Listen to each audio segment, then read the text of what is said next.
கரடியும் இரண்டு வழிப்போக்கர்களும். ஒரு ஊரில் இரண்டு நண்பர்கள் இருந்தார்கள். அவர்களில் ஒருவன் ராமு, மற்றொருவன் சோமு. இருவரும் இணை பிரியாத நண்பர்கள். ஒரு நாள் இருவரும் தேன் எடுப்பதற்காக காட்டுக்கு பகுதிக்கு சென்றனர். செல்லும் வழியில் ராமு சோமுவிடம், நீ எதை பற்றியும் பயப்படாமல் என்னுடன் வா. என்னை போன்ற நண்பனை காண முடியாது. என்ன துன்பம் வந்தாலும் நான் உன்னை காப்பாற்றுவேன் என்று கூறினான். காட்டிலுள்ள பறவைகள், மரங்கள், காட்டு விலங்குகள் போன்றவற்றை வேடிக்கை பார்த்து கொண்டே இருவரும் நடந்து சென்றார்கள். அப்போது கரடி ஒன்று உருமும் சத்தம் கேட்டது.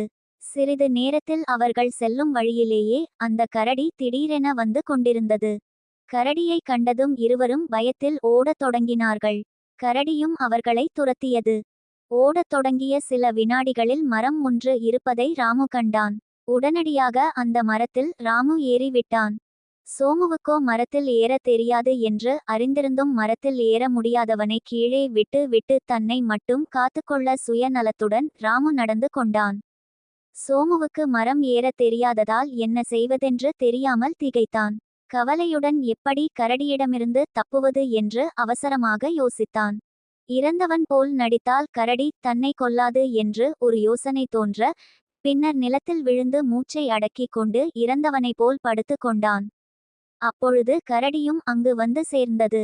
படுத்திருந்தவனை உண்பதற்காக அருகில் வந்த கரடி கீழே விழுந்து கிடந்தவன் காதருகே சென்று நுகர்ந்து பார்த்தது. கரடி சோமுவை முகர்ந்து பார்த்ததை மேலேயிருந்து பார்த்த ராமு, கரடி சோமுவிடம் ஏதோ சொல்கிறது என்று தவறுதலாக புரிந்து கொண்டான். பிறகு அவன் இறந்தவன் என்று முடிவு செய்து அங்கிருந்து நகர்ந்து போய்விட்டது. கரடி செல்வதை மரத்தின் மேலிருந்து பார்த்த ராமு கீழே இறங்கி வந்து சோமுவை எழுப்பினான்.